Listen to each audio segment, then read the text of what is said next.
Hello बच्चों, उम्मीद है आप फिट फाट होंगे और अपने नीट कॉम्पिटिटिव एग्जामिनेशन की जबरदस्त तैयारी कर रहे होंगे। आपको सपोर्ट करने के लिए डिटेल्ड वीडियो की सीरीज चल रही है और ध्यान रखिएगा ये जो सीरीज है फुल सिलेबस कवर करती है, तो आपका एक भी क्वेश्चन इसके बाहर से नहीं आएगा। इसके अलावा आपको कुछ पढ़ने की आवश्यकता नहीं है। प्रैक्टिस के लिए क्वेश्चंस लगा सकते हैं, लेकिन जहां तक कॉन्सेप्ट की बात है, सभी कॉन्सेप्ट जो कोर्स में है वो इस गोल्ड सीरीज में मैं कवर कर रहा हूं। तो इस गोल्ड सीरीज को फॉलो करिए और जबरदस्त आसान भाषा में फिजिक्स सीखिए। तो फिजिक्स अगर आप आसान भाषा में सीखना चाहते हैं, ये चाहते हैं कि वीडियो देखकर, वीडियो लेक्चर देखकर न्यूमेरिकल निकलने लगे, तो अरविंद एकेडमी नीट चैनल को तुरंत सब्सक्राइब कर लीजिए फॉर टॉप क्वालिटी कंटेंट। हम लोग क्लास 11th के लास्ट चैप्टर पर हैं। आज रिफ्लेक्शन ऑफ वेव या उसके साथ साथ स्टेशनरी वेव की बातचीत हम लोग करेंगे। इसके पहले के पार्ट या पहले के वीडियो देखने के लिए मैं लिंक डिस्क्रिप्शन में लगा रहा हूं, आप क्लिक करके देख सकते हैं। जब भी आप सीक्वेंस में देखते हैं आपको फिजिक्स बहुत आसान लगती है और मैं उसे और आसान करने की चेष्टा कर ही रहा हूं। तो चलिए बात को फटाफट शुरू कर लेते हैं। अच्छा हाँ, ये वीडियो खत्म जब हो रहा होगा तो उसमें 3 क्वेश्चन का मैं चैलेंज देता हूं, जिसे 3 क्वेश्चन चैलेंज बोलते हैं। आज के ही टॉपिक पर वो बेस्ड होते हैं। अगर आपको लेक्चर अच्छे से समझ में आया है तो आप उसको रिस्पॉन्ड कर देंगे, और अगर वो आप नहीं कर पा रहे हैं तो एक बार दोबारा लेक्चर पे जाकर रिकंसल्ट कर लीजिए कि क्या पॉइंट मुझसे मिस हो गया है। इससे आपकी पढ़ाई और अच्छी हो सकती है।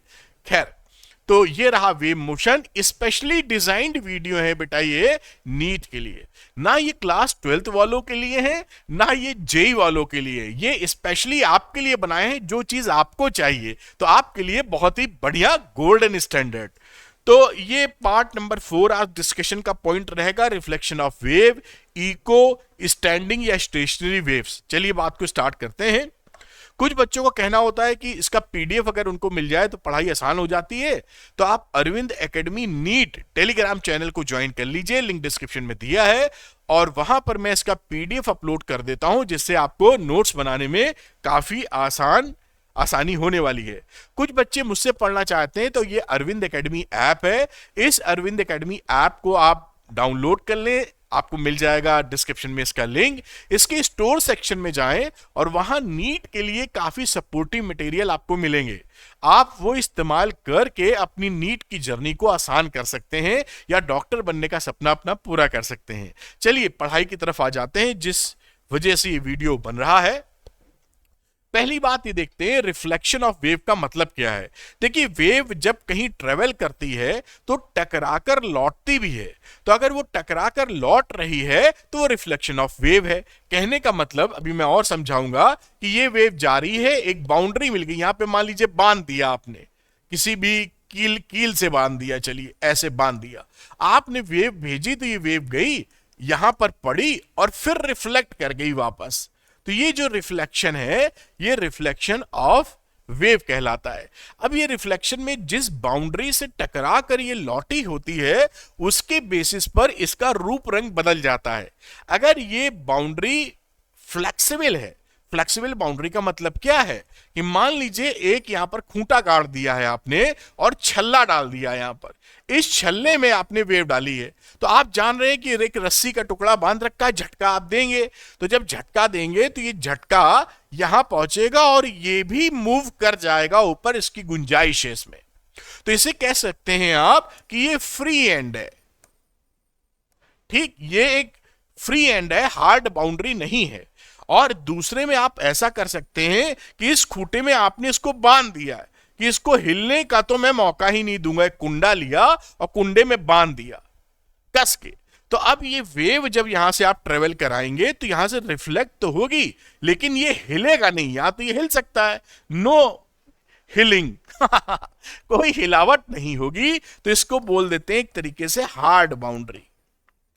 अब ये हार्ड बाउंड्री या फ्री बाउंड्री से फर्क क्या होता है? दोनों ही दशा में वेव जो जा रही है वो पलट के लौटेगी। तो मैं यही बता देता हूं, अगली स्लाइड में लिखा है, अगर जाने वाली वेव की equation y is equal to a sine kx minus omega t ले ली जाए, इसका मतलब होता है ये वेव पॉजिटिव x डायरेक्शन में ट्रेवल कर रही है।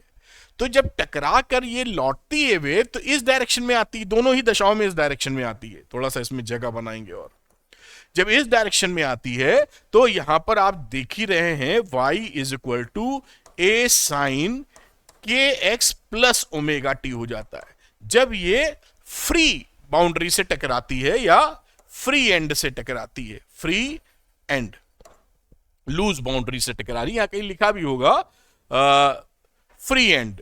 तो फ्री एंड से अगर टकरा रही है तो इसमें आप देख रहे हैं केवल डायरेक्शन बदला, इसका फेज नहीं बदला। यानी जो वेव लौटेगी, लौटने वाली वेव भी ऐसे ही ट्रेवल करेगी, फेज सेम है, बस क्या हुआ, डायरेक्शन बदला। लेकिन इस हार्ड बाउंड्री में क्या होता है, जो फेज जब ये आती है तो वेव लौटती तो ऐसे है लेकिन इसका फेज अपोजिट हो जाता है, ये फेज अपोजिट। तो ये फेज अपोजिट का मतलब पाई का फेज डिफरेंस। तो यहां पर मैं और कदम पे लिख रहा हूं, चलो इसी को यूज करता हूं, y is equal to a sine के एक्स प्लस ओमेगा टी, और पाई का फेज डिफरेंस। ये क्या कहानी है, हार्ड बाउंड्री। हार्ड बाउंड्री में ऐसा होता है, इसको अब पाई प्लस थीटा लेंगे तो माइनस साइन थीटा होता है, यानी यही इक्वेशन बन जाएगी y is equal to minus a sine के एक्स प्लस ओमेगा टी। ये इसी की इक्वेशन है। तो ये आप समझ पाए होंगे कि इक्वेशन का रंग रूप कैसे बदल रहा है। ये जाने वाली वेव, ये रिफ्लेक्टेड वेव फ्री बाउंड्री से टकराकर, और अगर ये वेव हार्ड बाउंड्री से टकराई है तो वापस तो उल्टी दिशा में होगी, लेकिन फेज डिफरेंस प्लस पाई और अचीव कर लेगी या आ जाएगा, इसलिए y is equal to minus a sine के एक्स प्लस ओमेगा टी हो जाएगी। तो आप ये जान पाए कि रिफ्लेक्शन के लिए जिस बाउंड्री से वो हिट कर रही है वो बाउंड्री भी काफी इंपॉर्टेंट है, वो हार्ड बाउंड्री है कि फ्री बाउंड्री है। तो चलो आपको बात समझ में आई होगी। अगली स्लाइड में यही इक्वेशंस यहां पर मैंने लिख दी हैं, वहां पर आप मैंने हाथ से लिखा जिससे आपकी समझ में ज्यादा आए। ये देखिए जाने वाली ट्रेवलिंग वेव है जो कि पॉजिटिव एक्स डायरेक्शन में जा रही है। अगर ये फ्री एंड से है, सॉफ्ट बाउंड्री या फ्री एंड, सॉफ्ट बाउंड्री या फ्री एंड से टकरा रही है तो बस डायरेक्शन बदलेगा, ये निगेटिव एक्स डायरेक्शन में जा रही है। बस ये फोटोग्राफ है इसकी, ये तो ये देखिए ये आज जा रही है, अब जब लौटी तो उसी फेज वही रहा, बस उल्टी दिशा हो गई। अब यही चीज ये हार्ड बाउंड्री वाला मामला है, रिजिड बाउंड्री, तो इसमें क्या होगा, फेज बदल जाता है। देखिए तो यहां पर अगली इक्वेशन जो लिखी हुई है ये देखें, तो यहां पर ये जाने वाली वेव पॉजिटिव एक्स डायरेक्शन, और ये नेगेटिव एक्स डायरेक्शन तो होता ही है, साथ में देखिए यहां पर मैंने अलग से हाईलाइट किया, पाई ऐड कर देंगे तो ये नेगेटिव यहां पर और आ जाएगा। तो ये आप समझ गए होंगे कि टकरा कर लौटने में जिस बाउंड्री से टकरा कर लौट रही है वो बड़ा इंपॉर्टेंट है। चलिए आगे चलते हैं। जब ये रिफ्लेक्शन होता है तो कौन कौन से पैरामीटर्स बदलते हैं, कौन से नहीं बदलते हैं। तो रिफ्लेक्शन में और ट्रांसमिशन में, ट्रांसमिशन का मतलब क्या है कि मान लीजिए आपने यहां पर एक रस्सी ली, उसका खूंटा बांधा, एक दूसरी रस्सी ली, तो जब आप यहां से वेव भेजेंगे तो कुछ वेव तो रिफ्लेक्ट हो जाएगी, कुछ आगे बढ़ जाएगी, तो इसे बोलते हैं रिफ्लेक्शन, और इसे बोलते हैं ट्रांसमिशन या फिर रिफ्रैक्शन। तो ये बात आप समझ गए होंगे कि रस्सी के बीच में अगर गांठ बांध दीजिए, दो डिफरेंट रस्सी हैं, तो कुछ वेव जाके पलटेगी जो कि रिफ्लेक्शन है, कुछ आगे बढ़ जाएगी जो कि ट्रांसमिशन है। अब इसी को समझते हुए वेव प्रॉपर्टी की बात करें वेलोसिटी की, तो रिफ्लेक्शन में क्योंकि सेम मीडियम में आ रही है तो कोई भी वेलोसिटी में चेंज नहीं होता, जबकि यहां पर ट्रांसमिशन में चेंजेस होने की संभावना रहती है क्योंकि मीडियम ही बदल गया है ट्रांसमिशन में, रिफ्रैक्शन में। फ्रीक्वेंसी, टाइम पीरियड, ओमेगा, ये किसी भी केस में चेंज नहीं होता। फ्रीक्वेंसी तो कभी चेंज ही नहीं होती है, डीएनए ऑफ द वेव होती है और लैम्डा के ये चेंज नहीं होता रिफ्लेक्शन में, लैम्डा वही है, प्रोपोगेशन कांस्टेंट या एंगुलर वेव नंबर भी वही है, और इसमें ट्रांसमिशन में चेंज हो जाता है क्योंकि मीडियम बदल रहा है तो लैम्डा बदलता है वेलोसिटी बदलने से। ये दोनों में चेंज होता है, एम्पलीट्यूड और इंटेंसिटी, ये दोनों में चेंज हो सकती है, तो होती है। और फाई फेज डिफरेंस, रिफ्लेक्शन में 0 होता है जब रेयर मीडियम से हिट कर रही है, 5 पाई होता है जब डेंसर मीडियम से हिट कर रही है, और इस ट्रांसमिशन में इसमें कोई चेंज नहीं होता, फेज में कोई चेंज नहीं होता, जैसा वेव जा रही है वैसे ही मूव कर जाती है उसी डायरेक्शन में। तो ये बात थी कि रिफ्लेक्शन और ट्रांसमिशन में क्या हालात होते हैं। अगली बात देखते हैं इको। तो आपने इको क्या है, मल्टीपल रिफ्लेक्शन ऑफ साउंड। एक बार आप हिल स्टेशन पे जाइए पहाड़ों पर और अपना नाम कस के चिल्ला दीजिए। मान लीजिए आपका नाम प्रिया है, आपने कहा प्रिया, तो वो कई बार थोड़ी देर बाद प्रिया प्रिया प्रिया प्रिया ऐसे आवाज सुनाई पड़ती है। आप कहते गूंज रही है आवाज, सरल भाषा में। बेसिकली वो इको होता है। और आपने जब पढ़ाई की होगी तो आपको यह भी बताया जाता है कि कभी कभी कमरे में गूंजती है आवाज। खाली कमरा जब हो तो आप बोले, मान लो आपके यहाँ पेंटिंग वेंटिंग हुई हो, सारा सामान हटाया गया हो, उसमें बोले तो धमकती या गूंजती है आवाज। वो गूंजना और ये गूंजना फर्क होता है। वो गूंजना कमरे वाला रिवर्बरेशन होता है, वो गूंज अलग है, वो इको नहीं है। और वो परसिस्टेंस ऑफ साउंड रहती है। और यहां इको की कहानी क्या होती है, वो मल्टीपल रिफ्लेक्शन होता है पहाड़ों पर। तो ये आवाज जो गूंजती है, क्या उसके लिए कुछ मिनिमम कंडीशन भी होती है कि भाई डिस्टेंस कम से कम जिससे टकरा कर साउंड आ रही है उसका इतना डिस्टेंस होना चाहिए? तो आंसर है जी हाँ, होना चाहिए। तो वो कैसे 16.5 मीटर के आसपास आता है, वो कैसे आता है मैं बता देता हूं। मान लीजिए आप यहां खड़े हैं, यहां से चिल्लाया आपने प्रिया, ये पहाड़ की चोटी है, रिफ्लेक्टर जिससे टकरा के लौटेगी, इससे टकराई और फिर लौट के आपके कानों तक आई। तो ये डी डी कितना डिस्टेंस चली है, डी जाने में डी आने में, तो टोटल डिस्टेंस इसने ट्रेवल किया है 2d। अब आप जानते हैं speed equal to distance upon time होता है, तो distance equal to speed into time.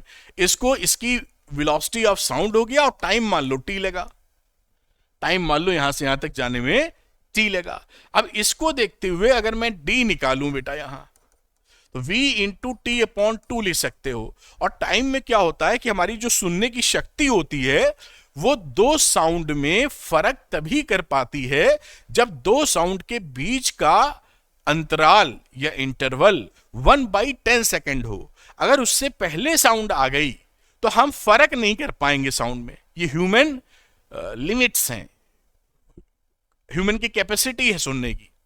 समझ रहे होंगे ना कि 1/10 सेकंड से पहले दो साउंड आ गई तो हम फर्क नहीं कर सकते हैं। 1/10 सेकंड का डिफरेंस हो या इंटरवल लगे दोनों में तो हम फर्क कर सकते हैं। तो यहां पर वेलोसिटी ऑफ साउंड 330 ले लीजिए, साउंड की वेलोसिटी इन एयर या वैक्यूम, और अपॉन 2, और सुनने का समय कम से कम 1/10 चाहिए जैसे हम डिफरेंशिएट कर सकें दो आवाजों में। अब इसको आप मल्टीप्लाई सॉल्व करेंगे तो ये कितना आ जाता है बेटा, 16.5 मीटर।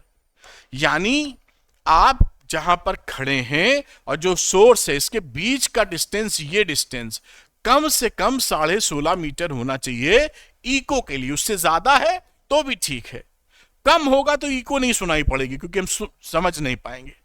प्रिया प्रिया प्रिया ये नहीं हो पाएगा कि नहीं।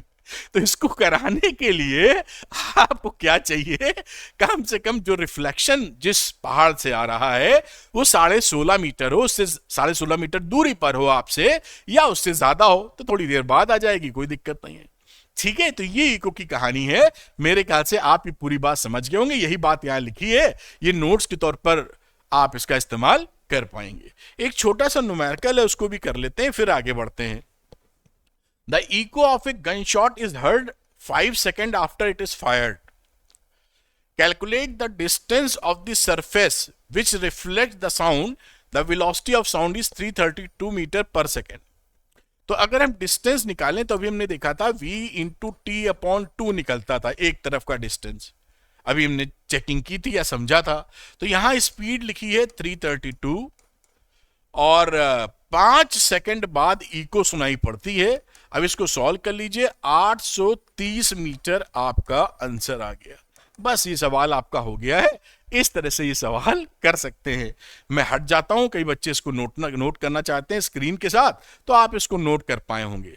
चलिए अब अगली बातचीत करते हैं हम स्टैंडिंग वेव या स्टेशनरी वेव की। देखिए, इसको स्टार्ट करने से पहले थोड़ा मैं इंट्रो दे दूं 1 मिनट, जिससे आपको समझने में आसानी हो। इसका नाम देखिए क्या है, स्टैंडिंग वेव, खड़ी रहती है एक जगह स्टेशनरी वेव, रुकी हुई वेव। तो जो हमने जो वेव्स अब तक पढ़ी हैं ट्रैवलिंग, वो कैसी वेव्स थी? आगे एक जगह से दूसरी जगह जाती थी, चलती थी, तभी तो ट्रैवलिंग वेव, प्रोग्रेसिव वेव नाम देते थे।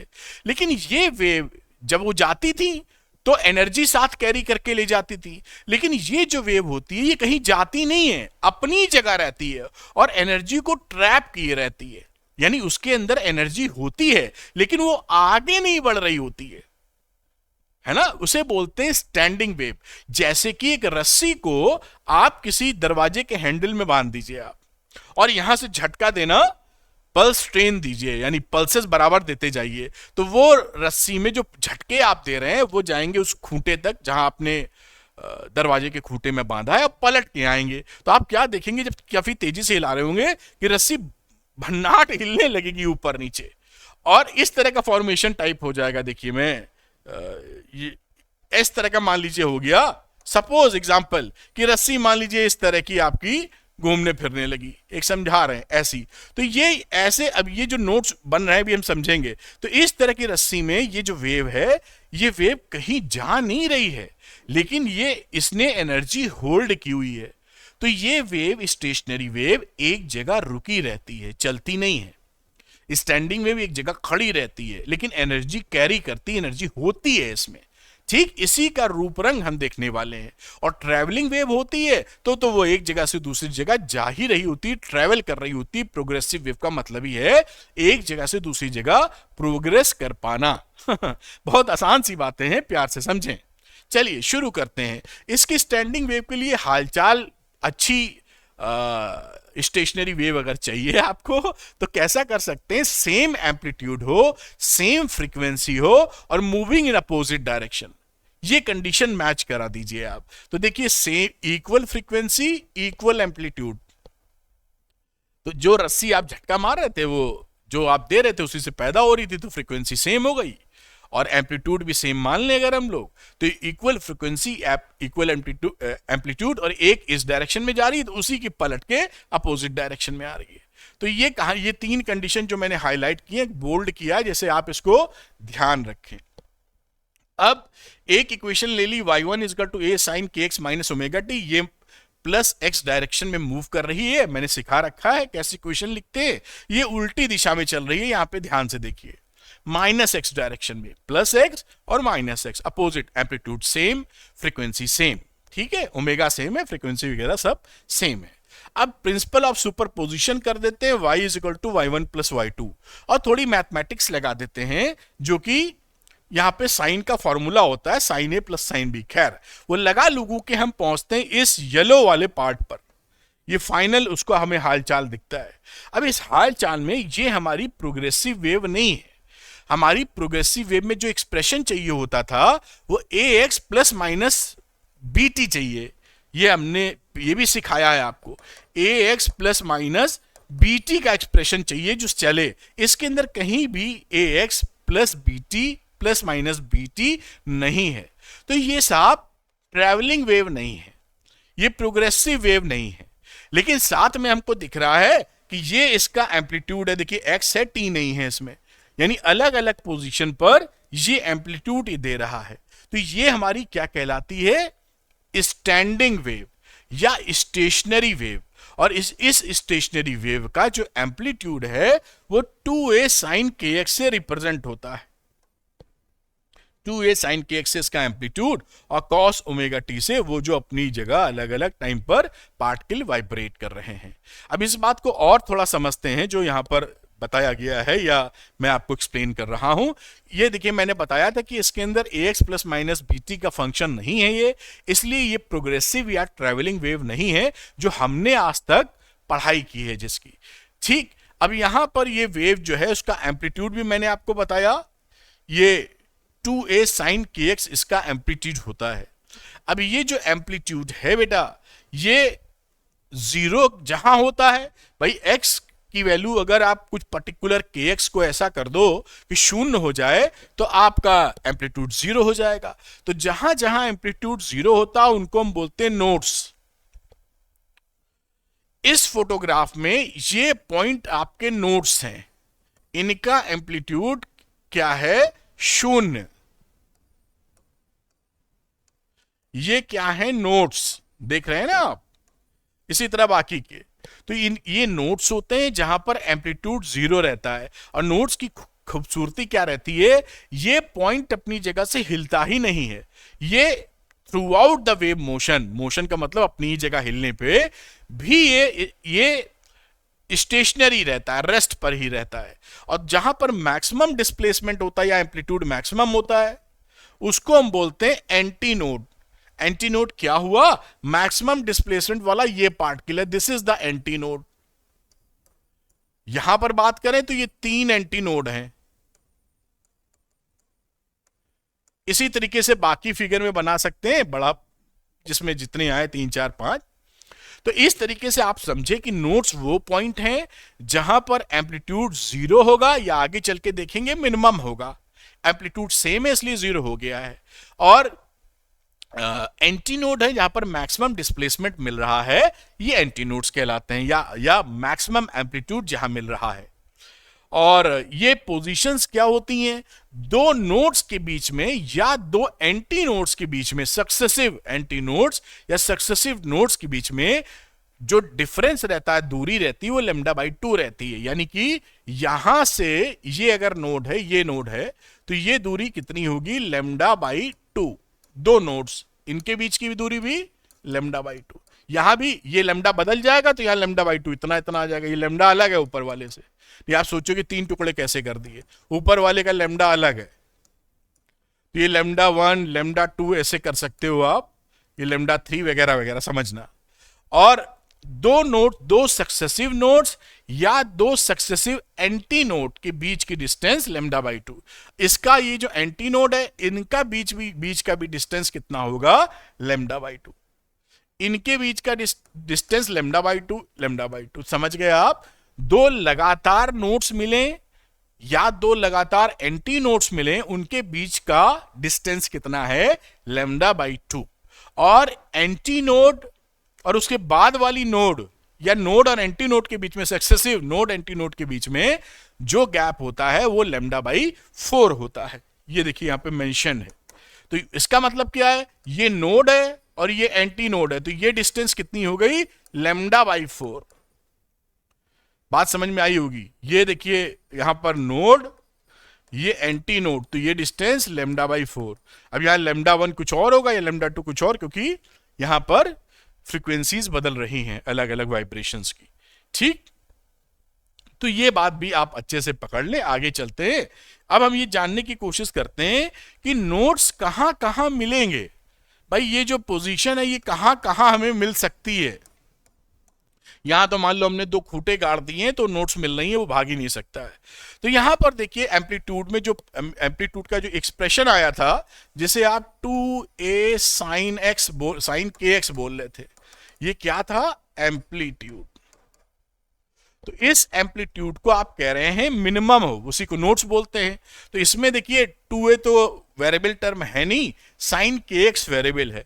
तो मिनिमम एम्पलीट्यूड के लिए, मिनिमम एम्पलीट्यूड या जीरो एम्पलीट्यूड के लिए कह लीजिए, या जीरो है, इसको छोड़ते हैं, वो sin kx की वैल्यू 0 पुट कर दीजिए।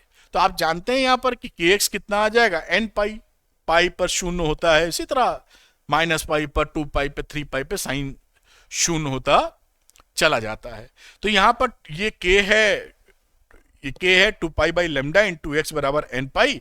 तो x की वैल्यू हो गई n λ/2। ये क्या है? ये position of nodes, position of nodes. तो यहां पर देखिए, यहां पर अगर n जितना भी आ रही है, n1 2 3 4, ये 0 से स्टार्ट करेंगे यहां से, इसके बाद n1 रखेंगे तो पहली नोड मिलेगा, और 2 रखेंगे तो ऐसे ही दूसरा ये मिलेगा आपको नोड।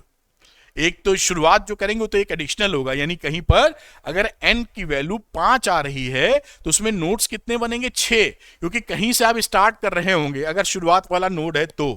वरना लूप्स कितने बन जाएंगे? लूप्स अगर n की वैल्यू 5 है तो 5 लूप्स बनने वाले हैं। लूप्स का मतलब जैसे यहां पर एक लूप, दो लूप, n बराबर 2 है तो 2 लूप बन गए। 2 लूप में 3 नोड्स हैं इस समय। बात समझ में आ रही होगी, ठीक है? तो ये कहां कहां आपको नोट्स मिलेंगे, एन की वैल्यू रखते जाइए, एक्स के हिसाब से आपको मिलता चला जाएगा। अब बात करते हैं एंटी नोट की। एंटी नोट का मतलब मैक्सिमम डिस्प्लेसमेंट। तो इसका ये जो एम्पलीट्यूड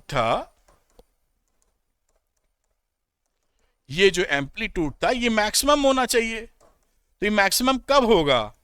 ये मैक्सिमम तब होगा जब साइन के एक्स मैक्सिमम हो। साइन के एक्स मैक्सिमम की वैल्यू +-1 हो सकती है, इस तरफ सबसे ज्यादा या नीचे सबसे ज्यादा। तो इसमें के एक्स की वैल्यू ऑड मल्टीपल ऑफ π/2 लगा दी। साइन π/2 +1 होता है, साइन -π/2 -1 होता है। तो के एक्स की वैल्यू ऑड मल्टीपल ऑफ π/2, फिर एक्स निकाल लिया, के को लिख दिया 2π/λ, और एन क्या है, 0 से स्टार्ट हो रहा है, ये ध्यान रखिएगा। तो 2π/λ एक्स, अब इसकी वैल्यू यहां से एडजस्ट की तो एक्स की वैल्यू देखिए यहां मिल जाती है 2n+1 λ/4। ये λ/4 है, पीछे λ/2 था नोट्स में, λ/2 था, यहां आप देख रहे हैं λ/4 है। ठीक, अब यहां पर आप याद करने में ऐसे भी इसको याद कर सकते हैं, इसको भी आप चाहें ना तो 2n × λ/4 लिख सकते हैं। देखिए यही चीज आ जाएगी। तो λ/4 सेम कर दीजिए, और नोट्स बन रही हैं तो 2n से मल्टीप्लाई करना है, और एंटी नोट्स बन रही हैं तो 2n+1 से मल्टीप्लाई करना है। खैर एनीवे, जैसे भी आप समझना चाहें, और भी बहुत तरीके जो दिमाग में रह जाते हैं। ठीक, तो ये आपकी वैल्यू n की 0 1 2 3 4 सी एंटी नोड्स आ गई। यानी n की वैल्यू अगर आप 0 पुट करेंगे यहां पर, तो पहला एंटी नोड मिलेगा यहां, ये n बराबर 0 है यहां। फिर उसके बाद पुट करेंगे 1, तो 1 में मिलेगा यहां, देखिए ये पहला एंटी नोड, यानी क्योंकि देखिए n बराबर 0 पुट किया तो ये λ/4 मिल रहा है। तो इससे इस डिस्टेंस पर आने के लिए λ/4, और अगली डिस्टेंस n बराबर 1 के लिए λ/4 का ऑड मल्टीपल, तो पहले की जगह तीसरा आ जाएगा 3 λ/4। तो ये डिस्टेंस है λ/4, और फिर यहां देखिए λ/2 जोड़ दो इसमें, मतलब 3 λ/4। ये वैल्यू जो है यहां से यहां तक, ये 3 λ/4 है। ठीक, इस तरह से डिस्टेंस मिलेगी। ये क्या है, एंटी नोड। अब कुछ खास बातें और स्टेशनरी वेव के बारे में, जैसे following equations also represent stationery waves. इस तरह के फॉर्मेट को पहचान लीजिए। y = 2a sin kx sin ωt, ये भी स्टेशनरी वेव को दिखा रही है। यहां 2a cos kx sin ωt, ये भी स्टेशनरी वेव है। 2a cos kx cos ωt, ये भी स्टेशनरी मोड्स है, स्टेशनरी वेव्स हैं। अब इन stationary wave the system can not oscillate with any frequency, with any arbitrary frequency, but frequencies are characterized by a set of natural frequencies called normal modes और oscillation. Normal modes या oscillation के form में किसी भी frequency से oxalate नहीं कर पाएगा। कहने का मतलब क्या है, देखिए अगर ये स्टेशनरी वेव है तो यहां देखिए फ्रीक्वेंसी f1 है ना, ये इसके लिए λ/2 बनना चाहिए, और ये f2 में 2f1 आ गया। अगर आप ये चाहें कि मैं 0.5 f1 यहां पर कर लूं तो नहीं मिलेगा आपको, 1.5 f1 वो भी नहीं मिलेगा यहां पर। तो सारी फ्रीक्वेंसी नहीं ले सकते आप, कुछ पर्टिकुलर फ्रीक्वेंसी ले पाएंगे। जैसे इस केस में आप देख रहे हैं f1 के बाद 2f1 और फिर nf1 आ रहा है। तो ये 2f1 के इन दोनों के बीच में अगर हम चाहें 1.5 f1 तो हमको नहीं मिलेगा, 2.5 f1 नहीं मिलेगा। तो ये कहने का मतलब है कि कोई भी आर्बिट्ररी फ्रीक्वेंसी से आप स्टेशनरी वेव फॉर्म नहीं होती हैं। ये जो फॉर्मेशन होगा ये कुछ जो नॉर्मल मोड्स ऑफ ऑक्सीलेशन है उन्हीं के हिसाब से होता है, कुछ पर्टिकुलर फ्रीक्वेंसी पे ही ये स्टैंडिंग वेव ऑक्सीलेट करती हैं। चलिए अगली बात देख लेते हैं, difference between travelling wave and stationary wave. जो प्रोग्रेसिव वेव है और जो स्टैंडिंग या स्टेशनरी वेव है, देखिए यहां पर क्या है, these waves advance in a medium with definite velocity. ये वेव किसी मीडियम में एक डेफिनेट वेलोसिटी से आगे बढ़ती हैं। स्टेशनरी वेव आगे नहीं बढ़ती। These waves remain stationery between two boundaries in the medium, जैसा आपने देखा आगे नहीं बढ़ेंगी। इन these waves all particles of the medium oxalate with same frequency and amplitude. आपने देखा था कि ये वेव जो ऐसी होती हैं, हर पार्टिकल का अपना अपना टाइम आता है और सबका एम्पलीट्यूड सेम होता है और फ्रीक्वेंसी सेम होती है। लेकिन स्टेशनरी वेव में ऐसा नहीं होता। स्टेशनरी वेव में आपने देखा था कि ये कुछ मान लीजिए ऐसे वेव बन रही है स्टेशनरी, तो इस वाले का एम्पलीट्यूड इतना है, इसका कम, इसका एम्पलीट्यूड इतना है, इसका एम्पलीट्यूड इतना है। इसी तरह यहां देखिए हर पार्टिकल का एम्पलीट्यूड अलग अलग है, देख पा रहे हैं। तो फ्रीक्वेंसी और ये जो भाई साहब नोट्स हैं, इनका तो एम्पलीट्यूड 0 है। तो आप ये समझ पाए, in these waves all particles except nodes oscillate with same frequency but different amplitudes. It is 0 at nodes and maximum at antinode. बात समझ पाए होंगे, क्योंकि ये जो एंटी नोट पे है वहां ज्यादा एम्पलीट्यूड मिल रहा है। अब बाजू वाले का ये देखिए किनारे जो है, इसका एम्पलीट्यूड काफी कम है, वो उतने में ही घूम के रह जाएगा। जबकि ट्रेवलिंग वेव में क्या, हर पार्टिकल ऊपर नीचे जाता है सेम एम्पलीट्यूड से। At any instant phase of vibration varies continuously from one particle to the other. यहां देखेंगे आप तो किसी भी पार्टिकल को ले लें, अगली पार्टिकल के बीच में फेज डिफरेंस आपको मिलेगा। कहीं भी चले जाएं, हर जगह आपको फेज डिफरेंस मिलेगा और ये 0 से 2 पाई के बीच में वेरी करता है। लेकिन यहां अगर आप बात देखें तो ये जो मैं इसके लिए फोटो अलग से बना रहा हूं, ये जो स्टेशनरी वेव्स होती हैं, ये स्टेशनरी वेव्स में देखिए दो मैंने यहां पर नोट्स बनाए हैं 3।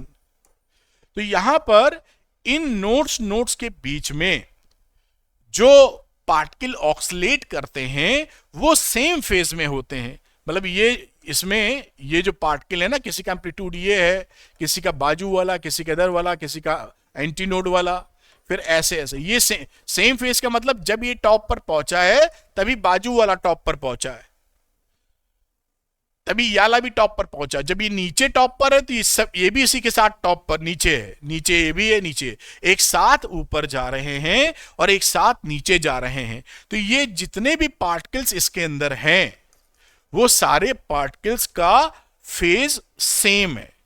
इस वाले पार्टिकल में अपोजिट फेज रहता है। जब ये ऊपर गया तो ये नीचे आए हैं, ये बाजू वाला नीचे, ये नीचे, ऐसे ही ऐसे करेंगे। लेकिन बात आप समझ पाए होंगे, इसमें आ गया सेम फेज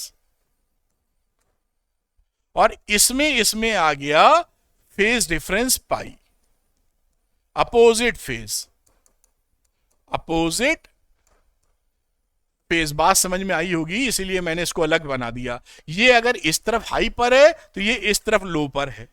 ये यहां टॉप पे है भाई साहब, तो यहां ये लो पर है। जब ये लो पर आएंगे तो ये हाई पे जाएंगे। लेकिन ये साथ में है, ये साथ में है। तो नोड के बीच में जितने भी पार्टिकल्स हैं वो सेम फेज में होते हैं और बगल वाली नोड्स में अपोजिट फेज में मोशन कर रहे होते हैं। ये कहने का यहां पर मतलब था, मैंने पिक्चर बना के आपको ये भाषा सरल करके समझा दी। In these waves at no instant all the particles of the medium passes through the mean position simultaneously. देखिए प्रोग्रेसिव वेव में क्या होता है, कौन से दबा दिया। प्रोग्रेसिव वेव में क्या होता है कि ये वेव में कभी भी एक साथ मीड पोजीशन पे सारे पार्टिकल नहीं आते। लेकिन ये क्या है, ये एक ऑक्सीलेशन में 2 बार आते हैं भाई। ये जब नीचे जाएगा तो एक बार फ्लैटन ऐसे हो जाएगा, ये पहुंचा यहां, ये पहुंचा यहां, तो एक बार फ्लैटन ऐसे हो जाएगा। फिर जब एक आएगा फिर ये नीचे गया, ये ऊपर आया, समझ रहे हैं ना। ये पहले ऊपर था, ये नीचे, फिर ये साथ आए, फिर ये नीचे, ये ऊपर, और फिर साथ आ गए। तो एक ऑक्सीलेशन में 2 बार ये सारे पार्टिकल्स इस मीन पोजीशन पे पाए जाते हैं इन केस ऑफ स्टैंडिंग या स्टेशनरी वेव्स। तो ये जो डिफरेंसेस थे मैंने कोशिश की कि काफी अच्छी तरीके से आपको बता दें, जैसे एकदम आपका मजा आ जाए। जब क्लैरिटी होगी तो मजा तो होता ही है। अच्छा, कुछ बातें और देख लेते हैं, some points regarding stationary waves. Standing waves is an example of interference. ये इंटरफ्रेंस का ही एग्जांपल है। जब डिस्ट्रक्टिव इंटरफ्रेंस होता है तो नोट्स मिलती हैं, और जब कंस्ट्रक्टिव इंटरफ्रेंस होता है तो एंटी नोट्स मिलती हैं। यही लिखा है, नोट्स मींस डिस्ट्रक्टिव इंटरफ्रेंस और anti node means constructive interference. साथ में ये लिखा है कि हमने शुरू में ये कहा था, हम लोगों ने सीखा था कि 2 वेव्स का सेम एम्पलीट्यूड होना चाहिए same frequency moving in opposite direction. अगर इनका सेम एम्पलीट्यूड नहीं भी है, एक का A1 है एक का A2 और सेम फ्रीक्वेंसी अपोजिट डायरेक्शन में मूव कर रही हैं, तो भी ये स्टैंडिंग वेव प्रोड्यूस करती हैं। हाँ, वहां पर ये जो नोड बनता है, ये नोड एकदम जीरो नहीं लेता, बस ये यहां तक आता है, देख पा रहे होंगे आप। एम्पलीट्यूड इसका शून्य नहीं रहता है, जीरो होता तो ये खालिस्तान हो जाता बिल्कुल। तो आप समझ पाए होंगे, two identical waves moving in opposite directions along the string will still produce standing waves even their amplitudes are unequal। इनके जो amplitudes हैं वो unequal हैं। This is the case when an incident traveling wave is only partially reflected from boundary। भाई आपने भेजा wave, partially reflect हुई, बाकी निकल गई आगे, तो जो रिफ्लेक्ट होके आ रही है उसका एम्पलीट्यूड बदल गया है, क्योंकि आप जानते हैं उसकी इंटेंसिटी भी बदल गई, एनर्जी कम हो गई पहले से, तो एम्पलीट्यूड कम हो गया है। तो दो अलग अलग एम्पलीट्यूड की वेव्स सुपर इंपोज कर रही हैं। The resulting superposition of two waves having different amplitudes and travelling in opposite direction gives a standing wave pattern of waves whose envelope is shown figure. ये इसका एनवेलप है, ये anti node है, यहां पर आपको नोट्स मिल जाएंगी जब A1 A2 बराबर नहीं होगा, अलग अलग है एम्पलीट्यूड। कैसे मिलेगा? जब आप रस्सी हिला रहे हैं, टकराई और कुछ वेव आगे चली गई बाय द वे, और कुछ पलट के आ गई, तो पलट के जो आएगी उसका एम्पलीट्यूड बदल जाएगा, एनर्जी बदल जाएगी। खैर, अब कुछ बातें और सीख लेते हैं। इसमें जो मैक्सिमम एम्पलीट्यूड और मिनिमम एम्पलीट्यूड का रेशियो रहता है, मिनिमम एम्पलीट्यूड कहां मिलेगा? नोट्स के ऊपर, मिनिमम मैक्सिमम एंटी नोट के ऊपर। तो इसको बोलते हैं रेशियो को स्टैंडिंग वेव रेशियो, यानी SWR। SWR की वैल्यू क्या होती? AI। I का मतलब इंसिडेंट वेव का एम्पलीट्यूड, R का मतलब रिफ्लेक्टेड वेव का एम्पलीट्यूड। तो AI plus upon AI minus AR, ये एक्सप्रेशन। अगर ये AI और AR बराबर हो जाए, जो वेव गई सब की सब रिफ्लेक्ट कर गई, तो नीचे वाला हिस्सा जीरो हो जाएगा, SWR जो ये है ये इंफिनिटी हो जाएगा। यहां लिखा है 100% रिफ्लेक्शन जहां हुआ वहां AI बराबर AR हो जाएगा, तो ये इंफिनिटी हो जाएगा SWR। और अगर कुछ भी रिफ्लेक्शन नहीं हो, यानी AR जीरो हो, तो ये AI अपॉन AI होगा, कट के 1 हो जाएगा। नो रिफ्लेक्शन, तो SWR की वैल्यू क्या है? 1। SWR क्या है? Standing wave ratio. सब बिल्कुल ठहराव वाली चीजें हैं। अब इन दिस पैटर्न, इस पैटर्न में क्या होता है? एट एंटी नोड पोजिशन, हमारी एंटी नोड पोजिशन पर डिस्प्लेसमेंट मैक्सिमम होती है और वेलोसिटी इज मैक्सिमम। सबसे तेज वही पार्टिकल मोशन कर रहा होता है, एंटी नोड वाला, क्योंकि उसको ज्यादा दूरी तय करनी होती है और चलना सबके साथ साथ है। आप समझ पा रहे हैं भाई? इसको सबसे ज्यादा, बाजू वाले को इतनी तय करनी है, इसको इतनी तय करनी है, चलना साथ साथ है, ये साथ साथ टॉप पर मिलना है, तो इसकी स्पीड सबसे ज्यादा होती है, तभी तो साथ साथ चल पाएगा। जिसको कम रास्ता तय करना हो कम स्पीड में बात बना सकता है। तो वहां पर एंटी नोड्स पर वेलोसिटी सबसे ज्यादा हो जाती है और साथ में स्ट्रेन मिनिमम होता है, स्ट्रेन मिनिमम। और जहां पर नोड्स की बात करें, at nodal position displacement and velocity is minimum. यहां पर बातचीत की जाए तो डिस्प्लेसमेंट एंड वेलोसिटी मिनिमम, ये तो मैंने प्योर नोड बना दिया, यहां पर ये बातचीत ऐसे कुछ हो रही है। ये नोड्स की कहानी है, दिस इज नोड। तो यहां पर आप देखेंगे कि डिस्प्लेसमेंट मिनिमम है और वेलोसिटी भी मिनिमम हो गई, और साथ में जो स्ट्रेन होता है वो मैक्सिमम होता है। तो ये बात, कुछ जानकारियां हैं और भी कुछ आगे हैं, उनको दिमाग में रखने की आवश्यकता है। अब देखिए आगे क्या है कि when A wave is reflected of a real surface. जब भी रियल सरफेस का मतलब है, कोई मान लीजिए एक रस्सी है और कोई मान लीजिए आपने यहां पर एक गांठ ही बांध दी है, दूसरी रस्सी है, तो कुछ पोर्शन इसका रिफ्लेक्ट करेगा, कुछ ट्रांसमिट करेगा। तो जो रिफ्लेक्शन कर रहा है नॉर्मली उसका एम्पलीट्यूड पहले वाले से कम हो जाता है। एनर्जी क्योंकि घट जाती है। अब इसी बात को देखते हैं। तो और ये अगर ट्रांसमिशन में नहीं है, मान लो यहीं पर रुका हुआ है, तो इस जगह पर कुछ एब्जॉर्प्शन भी हो जाएगा, एनर्जी का एब्जॉर्ब हो जाएगी, कुछ एनर्जी उसी एनर्जी से कुछ एनर्जी से वापस जाएगा। As a result energy intensity and amplitude of the reflected wave is always less than that of incident wave. ये जिस इंसिडेंट वेव का जो एम्पलीट्यूड था, इंटेंसिटी थी, जो एनर्जी थी, वो हमेशा ज्यादा होती है रिफ्लेक्टेड वाले से। रिफ्लेक्टेड का एम्पलीट्यूड ए आर हमेशा नॉर्मली ए आई से कम होगा, आई आर कम होगा, एनर्जी रिफ्लेक्टेड की इंसिडेंट से कम होगी, क्योंकि यहां पर एनर्जी कुछ एब्जॉर्ब कर जाएगी रिफ्लेक्शन से पहले। तो two waves differ in their amplitudes having same frequency and wavelength and propagate in reverse या अपोजिट डायरेक्शन। ये आई तो फ्रीक्वेंसी सेम रही, इस वजह से इनका प्रोपोगेशन अलग डायरेक्शन, एक सीधी जा रही है, एक उल्टी आ रही है।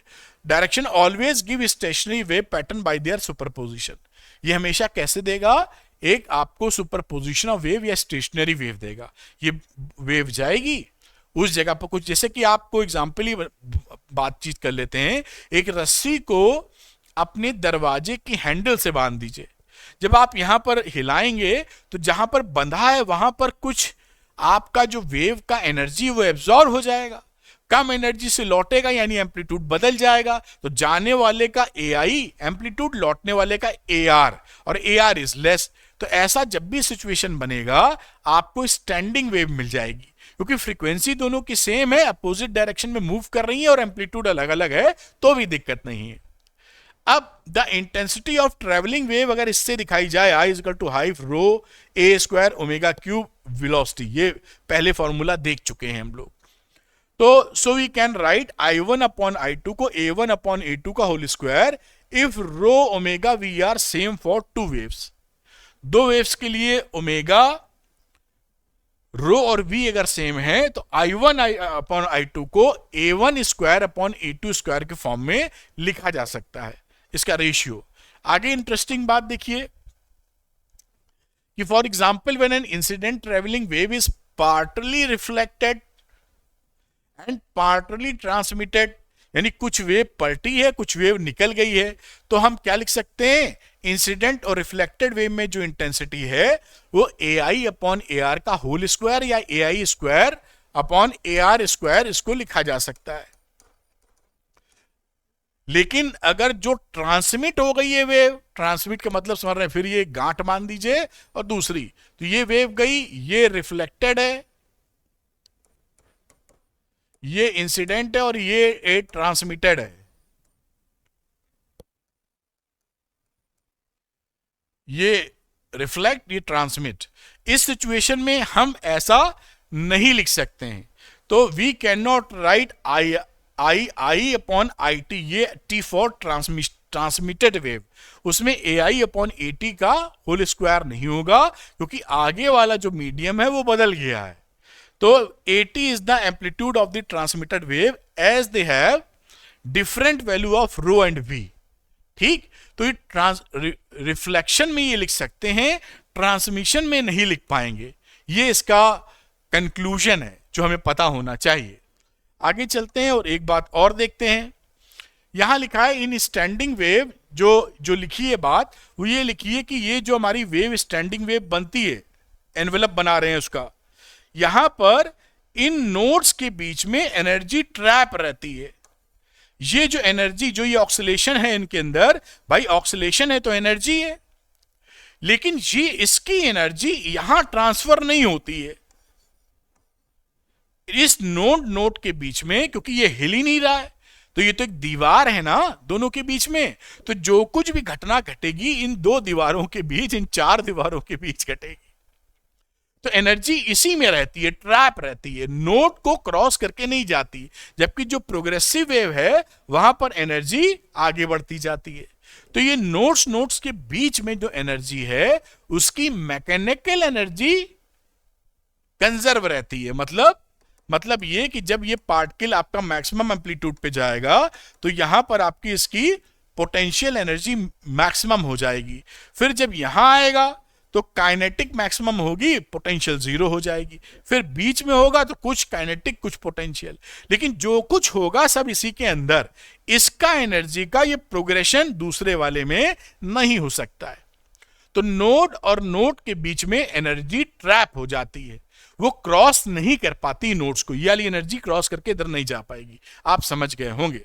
अब इसी का यहाँ पे एक पिक्टोरियल रिप्रेजेंटेशन है जिसमें बताया है कि देखिए अगर मैं एनवेलप ऐसे बनाऊं तो ये यहां पर मैक्सिमम पोटेंशियल एनर्जी है, सब ये मैक्सिमम पर हैं, अलग अलग पार्टिकल का अलग अलग amplitude.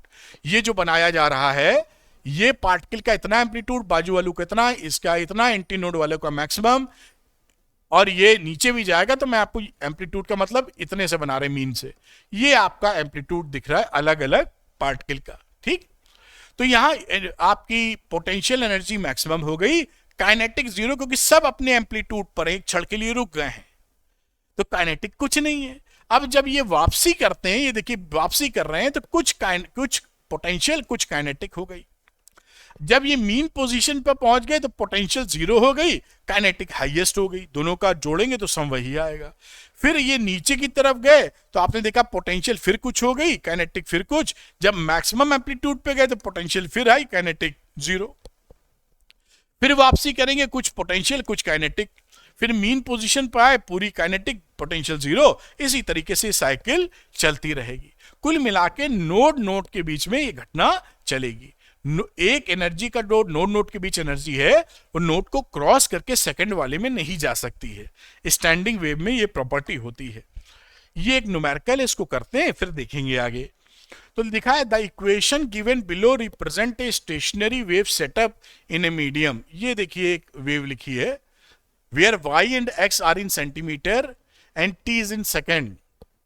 Calculate the amplitude, wavelength and velocity of the component wave.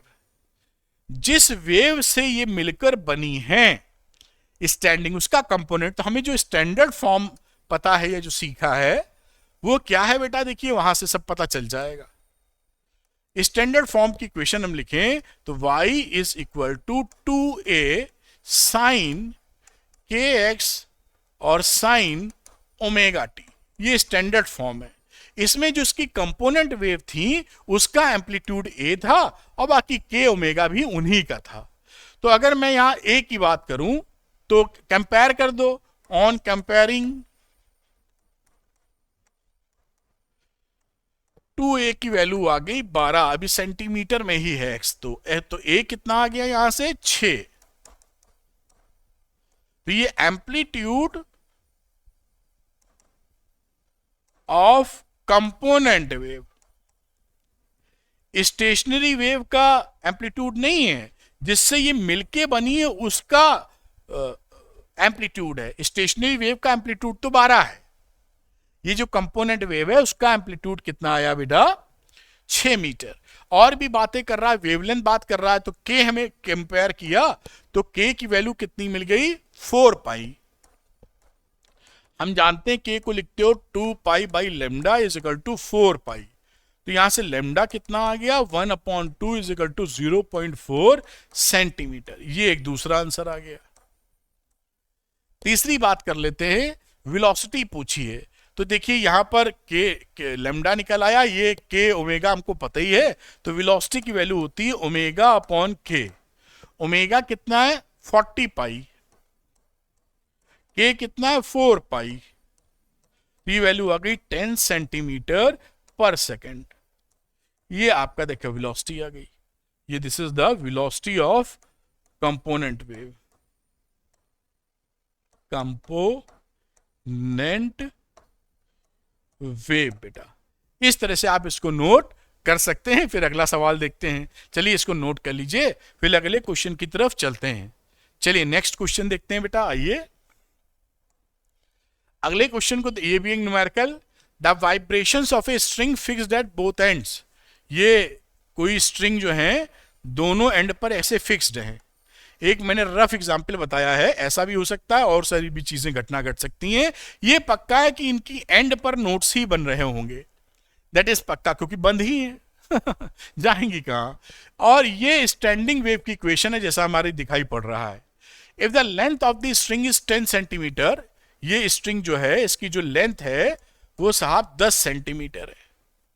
Locate the notes, notes कहां कहां बन रही है बताना है, और एंटी नोट्स कहां कहां बन रही है, कितने लूप्स का फॉर्मेशन होगा इस वाइब्रेशन में। तो नोट्स कहां कहां, एंटी नोट का इस वाली इक्वेशन का हवाला देते हुए, तो इस इक्वेशन को थोड़ा मैं पाई के टर्म में लिखता हूं। तो वाई लिख लीजिए, 5 को तो 5 ही रहने देते हैं, मिलीमीटर पकड़ के रखेंगे। साइन लिखा, ये देखिए पाई बाई 2 है, ये पाई होता है 3.14, उसका आधा है ये। तो मैं अगर मैं इसको पाई में लिख दूं तो आप लिख सकते हैं पाई बाई 2x, कोई बुराई नहीं है इसको लिखने पे। यहां देखिए 3.14 का 100 टाइम्स है, 3.14 पाई होता है, तो 100 पाई लिख सकते हैं, आराम से लिखते कंपेयर कर लेंगे। ये लिखा 100 पाई टी, ये इक्वेशन हो गई। जनरल फॉर्म या स्टैंडर्ड फॉर्म क्या होती है? जनरल या स्टैंडर्ड इक्वेशन, उसको लिख लेते हैं y is equal to 2a sine के x into sine omega T. ये इक्वेशन 1 2 लिख दो, इसको लिख दो 2 और इसको लिख दो बेटा इक्वेशन नंबर 1। अब कंपेयर कर लेते हैं। On comparing, on comparing 1 and 2, देखिए k की वैल्यू क्या मिल गई, पाई बाई 2, k की वैल्यू पाई बाई 2 होगी, और कंपेयर करोगे तो ओमेगा भी मिल गया यहां 100 पाई। अब हम लोग k पाई बाई 2 से लेमडा निकाल सकते हैं, क्योंकि हमें पता है, मैं थोड़ा इसको नीचे लेता हूं, हम k को लिख सकते हैं 2 pi by lambda, propagation constant या एंगुलर वेव नंबर, बराबर पाई बाई 2। पाई से पाई कट गया, लेमडा बराबर 4 आ गया। बस इतना ही काफी है, बाकी क्योंकि नोट्स एंटी नोट पता करने हैं। अब नंबर ऑफ लूप्स कितने बनेंगे, तो लेंथ थी, लेंथ जो थी वो L है, और मान लेते हैं इसके अंदर कितने लूप्स बन रहे हैं, N। तो एक लूप के बीच का डिस्टेंस कितना होता है, ये नोड नोड के बीच की दूरी लेमडा बाई 2, एक लूप लेता है लेमडा बाई 2, n लूप्स बन गए हैं, तो इसको n लेमडा बाई 2 के बराबर रख देते हैं। ये 10 सेंटीमीटर के बराबर है, n हमको पता नहीं, और लेमडा 4 है अपॉन 2, तो n ये 2 5, यानी वैल्यू 5 आ गई। इसका मतलब कितने लूप्स बने हैं, 5। 5 बनने का मतलब क्या है, मैं फोटो भी दिखा देना चाहूंगा। ऐसे ये नोट था, ये पहले लूप का, दूसरा लूप, तीसरा लूप, चौथा लूप, करीब करीब 5वां लूप। तो ये कुछ ऐसे बनेगा बेटा, डायग्राम तो बहुत अच्छा शायद मुझसे ना बने।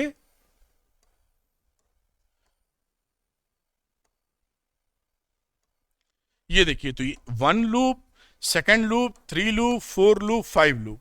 ये जो n आएगा, एक तो नोट था ही ना, इसे पहला नोट कहोगे आप, क्योंकि ये तो एक नोट है ही, n बराबर 1 का मतलब है पहला नोट। तो इस तरीके से ये 5 लूप्स बन गए जैसे आपको दिख रहा है इस सिचुएशन में। अब पूछ रहा है पोजीशन ऑफ नोट्स, तो पोजीशन ऑफ नोट्स कहां रही, पोजीशन ऑफ नोट्स आप चाहें तो फोटो देख के निकाल सकते हैं, वरना कोई दिक्कत नहीं है। n लेमडा बाई 2 से पोजीशन ऑफ नोट्स निकलती हैं। ये 0 है, यहां पर देखिए लेमडा बाई 2 है, फिर इसमें लेमडा बाई 2 जो लोगे तो लेमडा मिल जाएगा, फिर जो लोगे तो यहां 3 लेमडा बाई 2 मिल जाएगा, एंड सो ऑन। ये आ गया कितना, 2 लेमडा, और यहां आ गया आपको 5 बाई 2 लेमडा।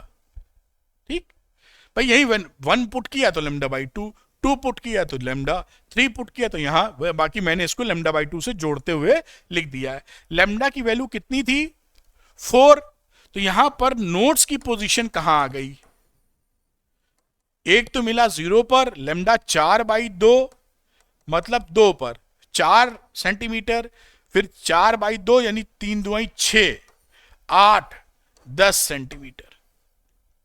ये आपको मिल गया क्या, नोट्स। अब देखिए एंटी नोट का जिक्र करो अगर आप, position of anti notes, anti notes को हमने फॉर्मूले से सीखा था 2n + 1 इंटू लेमडा बाई 4 और n की वैल्यू 0 1 2 3 से स्टार्ट होती थी। इस तरीके से हमने इसको पकड़ रखा था। तो आप चाहो तो ये इससे स्टार्ट कर दो, n की वैल्यू 0 पुट करोगे तो पहला लेमडा बाई 4 मिल जाएगा। ये देखिए पहला एंटी नोड यहां मिलेगा लेमडा बाई 4 पर, n की वैल्यू 0 पुट करने पर। तो एंटी नोड कहां मिला? ये मिलेगा आपको 1 सेंटीमीटर पर। लेमडा था ना ये, लेमडा बाई लेमडा 4 था, तो ये मैं लेमडा में लिख देता हूं पहले। तो आपको पहले मिलेगा लेमडा बाई 4 पर, फिर दूसरा मिलेगा यहां पर 2 डालोगे तो 5 लेमडा बाई, 1 डालोगे तो 3 लेमडा बाई 4, फिर 5 लेमडा बाई 4, और इसी तरीके से 7 लेमडा बाई 4। 10 से ऊपर ना चले जाए, 4 बाई 4 ये 7 आ रहा है, फिर 9 लेमडा बाई 4। बस ये 9 हो गया। इससे बाहर जाओगे तो लेंथ ऑफ स्ट्रिंग से ज्यादा हो जाएगा। अब ऐसे लिखो, चाहे मैं तो यही से इसको जोड़ लेता, खैर एनीवे। तो ये लेमडा बाई 4 मतलब है 4 बाई 4 यानी 1, और ये 1 के बाद ये 3 हो गया, ये 5 हो गया क्योंकि लेमडा बाई 4 1 है। ये 3 5 7 9, अगला 11 आएगा जो लेंथ से ज्यादा है तो छोड़ना पड़ेगा। ये पोजीशन ऑफ एंटी नोड्स हैं, सेंटीमीटर्स में है। इस तरह से ये पोजीशन बन गई। यहां एंटी नोड्स आपको मिलेंगी। एक एंटी नोड निकाल लो, फिर उसमें लेमडा बाई 2 जोड़ना शुरू कर दो, बस ये लेमडा बाई 4 निकल आया है। इसमें से ये यहां से यहां तक की दूरी, 2 एंटी नोड के बीच की दूरी कितनी होती है? Lambda by 2। तो आप लेमडा बाई 4 में लेमडा बाई 2 जोड़ोगे, 3 लेमडा बाई 4 आपको मिल जाएगा। ऐसे ही आसानी से कर सकते हो। तो ये सवाल आपका खत्म हो गया, नोट कर लीजिए, फिर आगे की बात करते हैं। इससे कम से कम क्लैरिटी तो आपको मिल ही गई होगी कि मामला क्या है। ये यहां पे रोकता हूं, इसको आप पूरे स्क्रीन पर नोट कर लें बेटा, फिर अगली हम लोग बात करते हैं। मेरे ख्याल से नोट कर पाए होंगे। इसको थोड़ा ऊपर ले जाते हैं, यहां तक ले आते हैं जिससे आपको पूरी बात दिख जाए बेटा जी। खैर आप इसको नोट कर लीजिए, पॉज करके। नोट आपने कर लिया होगा। आइए अब बात करते हैं 3 क्वेश्चन चैलेंज की। यानी जो भी आज पढ़ा है वो निकलना चाहिए आपसे, तभी तो आप चेक करेंगे। तो पहला क्वेश्चन आएगा 3 question challenge. Post your answers in comment section. For detailed explanation Arvind academy NEET Telegram channel को ज्वाइन कर लीजिए, जहां पर इसके आंसर्स को मैं पोस्ट करना चालू कर दूंगा। पहला क्वेश्चन आपके सामने है, दिस वन। मैं हटता हूं, इसको शांति से आप नोट करें। नोट करने का मतलब है 5 सेकंड का आपको टाइम दे रहा हूं, देखकर इसका पॉज कर लीजिए और फिर इसका रिप्लाई करने की कोशिश कीजिए। और ये होना चाहिए, नहीं हो रहा है तो लेक्चर को उस पॉइंट पर जाके रिविजिट कर लें। ये रहा आपका चैलेंज नंबर 2। मैं हटता हूं, 5 सेकंड का वक्त आप और ले लीजिए और पॉज कर लें, और पॉज करके इसको करने का प्रयास करें। 5 सेकंड जहां तक हो गए होंगे। अगला सवाल लेते हैं, आज का फाइनल क्वेश्चन। ये 3 क्वेश्चन चैलेंज में हटता हूं। यहां पर सब क्वेश्चन सरल है। ये टेस्टिंग हो जाती है कि आप कितने हद तक चीजों को समझ पाए। पॉज करके इसके जवाब देने की कोशिश कीजिए। उम्मीद है कि आपके ये क्वेश्चंस हो गए होंगे। अगर आप ये चाहते हैं कि फिजिक्स आसान भाषा में समझ में आए, वीडियो लेक्चर देखकर न्यूमेरिकल निकलने लगे, नीट में सिलेक्शन हो जाए, तो आप अरविंद एकेडमी नीट चैनल को सब्सक्राइब कर लीजिए फॉर टॉप क्वालिटी कंटेंट। अगर ये वीडियो पसंद आया है तो लाइक और शेयर कीजिएगा। वीडियो पसंद आया है तो अरविंद एकेडमी नीट चैनल को तो आप सब्सक्राइब करेंगे ही। और इसका पीडीएफ लेने के लिए Arvind academy NEET Telegram channel को ज्वाइन कर लीजिए, लिंक डिस्क्रिप्शन में दिया है। Thank you very much, wish you all the best.